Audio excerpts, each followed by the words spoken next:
தமிழக மக்களுக்கு அன்பு வணக்கம். இன்னைக்கு வீடியோல பாத்தீங்கன்னா மிக முக்கியமான விஷயங்க. எல்லாம் ஏடிஎம் கேடிஎம்கே அது கூட்டணி சரியில்லை அப்படி இப்படின்னு சொல்லிட்டு பரபரப்பா போயிட்டு இருந்த விஷயத்துல முக்கியமான ஒரு விஷயம் வந்து நடந்திருக்கு.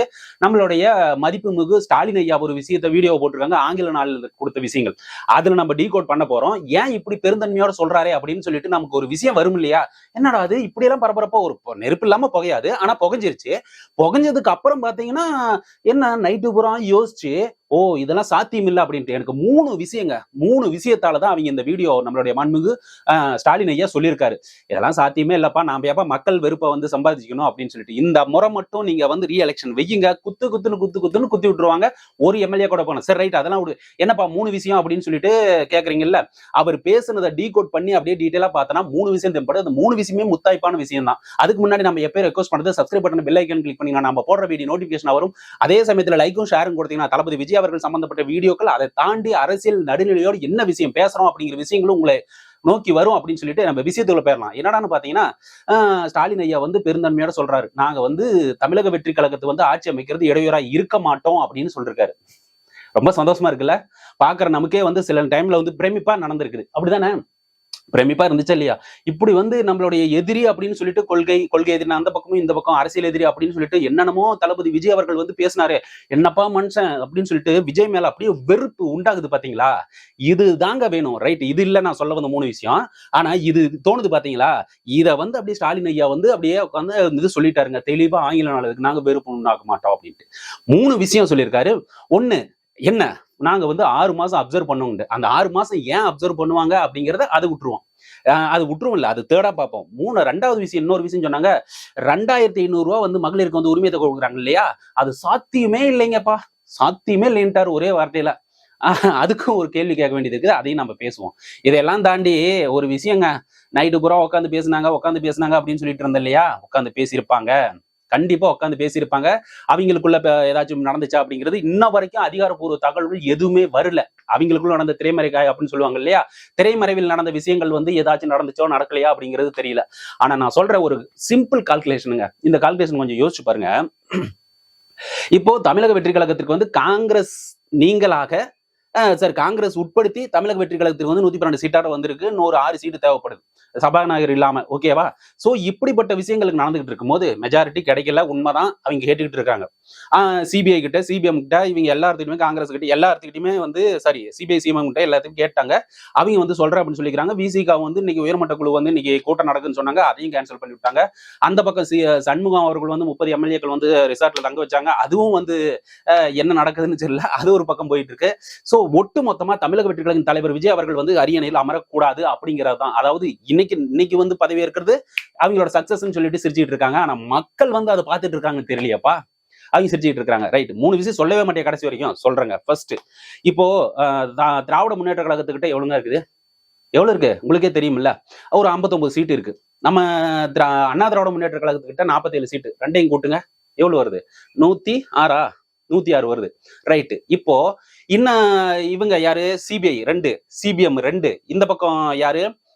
யாரப்பா அது? இந்த விசிகா 2, 6ஐயும் சேர்த்துங்க. சோ எவ்வளவு வருது?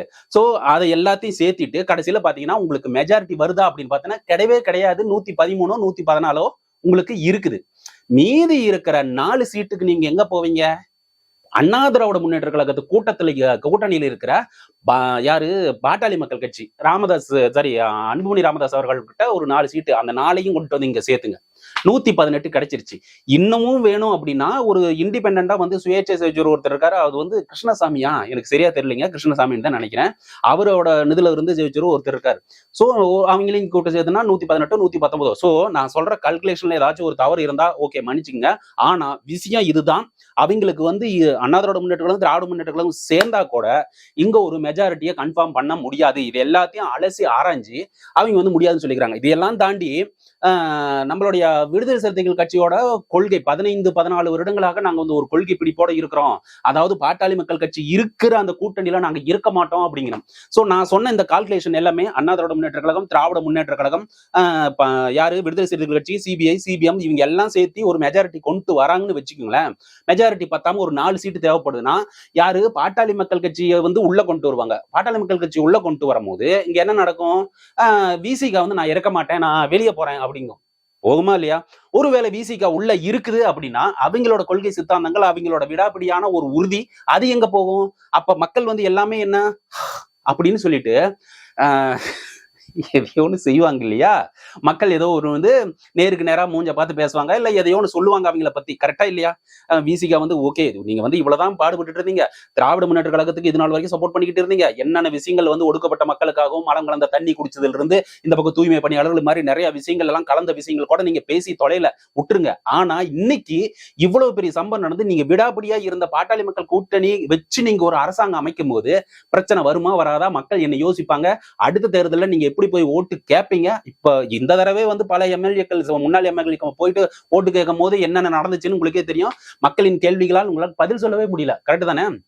அப்படி பதில் சொல்ல முடியாத சூழ்நிலை இருந்துகிட்டு இருந்தத நீங்க எப்படிப்பா போய் கேட்க போறீங்க? சோ இதுதான் பிரதானமான ஒரு ரீசனா காரணங்களா இருக்குது. நம்மளுடைய இருக்கும். அப்படிதான் என்ன நம்பிக்கை, என்னோட கருத்து, என்னோட நம்பிக்கையா இருந்துகிட்டு இருக்கு. இதுக்கு மேல வந்து பரவாயில்ல மக்கள் வந்து கருத்துக்கள் சொல்ல வாய்ப்பு இருக்குது. ஏன் வந்து நம்மளுடைய மதிப்புமிகு ஐயா ஸ்டாலின் அவர்கள் சொன்னார். இது ஒன் ஆஃப் த ரீசன். அதெல்லாம் ஓகேங்க.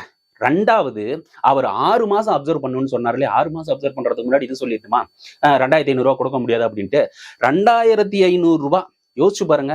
2500 ரூபாய் வந்து சாத்தியமே கிடையாதுன்னு சொல்லிட்டு நம்மளுடைய ஸ்டாலின் ஐயா சொல்றாரு. நீங்க எப்படி 2000 ரூபாய் கொடுப்பீங்க?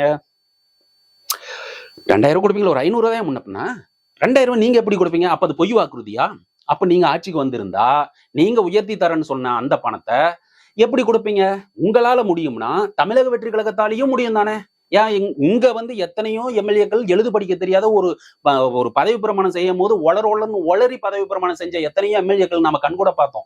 அதையெல்லாம் இல்லாம தமிழக வெற்றி கழகத்தில் படித்த இளைஞர்களும், பொறியியல் வல்லுநர்களும், மருத்துவர்களும் அத்தனை பேருமே உள்ள இருக்கும் போது ஏன் அனுபவம் வாய்ந்த அரசியல்வாதிகள் கூட உள்ள இருந்திருக்காங்க. அப்படிப்பட்ட இவங்க வச்சிருக்கிற கட்சி வந்து உங்களால பிடிக்க முடியாதா? எக்கனாமிக் ஜிடிபியில இருந்து அத்தனை விஷயத்தையும் கத்து வச்சிருப்பாங்க. வெளிநாட்டு முதலீடு வந்து தமிழ்நாட்டுக்கு கொண்டு வர்றதுக்கு என்னென்ன துல்லியமான விஷயங்கள், அதை தாண்டி ஏஐ சென்டர்னு சொல்லிட்டு தமிழக வெற்றி உறுதிமொழி வாக்குறுதி நீங்க பார்த்திருப்பீங்க.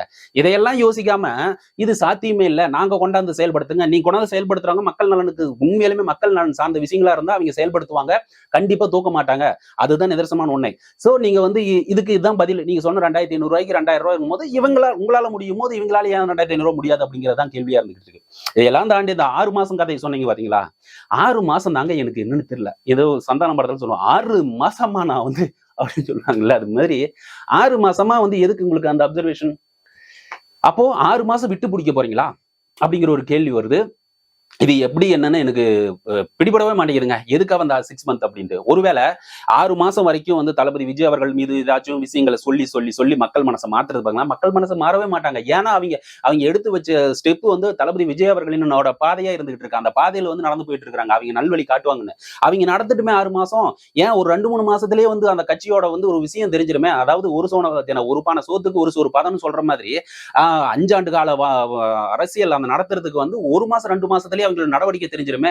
அந்த நடவடிக்கையில வந்து இன்னைக்கே பார்த்திருப்பீங்க வந்து இந்த கேக் வெட்டு கொண்டாடும் போதும் இங்க ராமநாதபுரத்துல சண்டை பசங்க எல்லாம் ஏறிட்டு ஆடிட்டு இருக்கும் போதும் விர்ச்சுவல் வாரியர்ஸ் அத்தனை பேருமே கண்டிச்சிருக்காங்க. ஈவன் அவங்க வந்து தமிழக வெற்றி கழகத்தின் தளபதி விஜய் அவர்கள் ரசிகர்களாகவும் தொண்டர்களாகவும் விர்ச்சுவல் வாரியர்ஸாகவும் அவங்களை பாதுகாக்க சூழ்நிலை இருந்தாலுமே அந்த தவறு நடக்கும் போது அவங்களே எடுத்து பேசுறாங்க.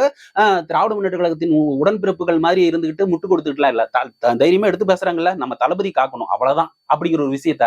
அதனால நீங்க 6 மாசம் வெயிட் பண்ணி தளபதி விஜய் அவர்கள் மேல வந்து சேர்த்த வாரி பூசி அவங்களை அப்படியே கெட்ட பேராக்கி வெளியே கொண்டு போயிருங்கிறது நடைபெறாத காரியம். அது யாரும் நடைமுறையும் பண்ண முடியாது. அப்புறம் வேற ஏதாச்சும் வந்து கூட்டணியில இருந்து புடிச்சு உருவி விட்டு அவங்கள போற மாதிரி போயிட்டு ஆதரவு கொடுக்குற மாதிரி கொடுத்துட்டு அங்க இருங்கப்பா ஆட்சி பண்ணுங்கப்பா, ஏதாச்சும் நம்மள எம்எல்ஏக்களையோ எம்பிக்களையோ ஏதாச்சும் தொந்தரவு பண்ணும் போது நீங்க 2 பேரும் பிடிங்கி விட்டு அரசாங்கத்தை கமுத்து விட்டுலாம் அப்படின்னு சொல்லிட்டு ஒரு பிளான் இருக்குதோ அப்படிங்கிறது மக்கள் மனசுல அந்த சந்தேகம் இருந்துகிட்டு இருக்குது. பொறுத்திருந்து தான் பார்க்கணும். இந்த 6 மாசமோ இல்ல 5 வருடங்களே கொடுத்தாலும் தளபதி விஜய் அவர்கள் சிறப்பான ஆட்சியை கொடுப்பார் அப்படிங்கறத என்னோட கருத்தா சொல்லிட்டு இந்த வீடியோவோட முடிச்சுக்கிறேன். மறக்காம இது வரைக்கும் வீடியோ பாத்தீங்கன்னா லைக்கும் ஷேரும் கொடுத்தீங்கன்னா நீங்க பெற்ற உணர்வு மற்றவங்களும் அதே உணர்வை பெறுவார்கள். Subscribe button bell icon click நான் போடுற வீடியோ நோட்டிபிகேஷன் உங்க மொபைலுக்கு வரும்னு சொல்லிட்டு விடைபெறுகிறேன். நன்றி, வணக்கம்.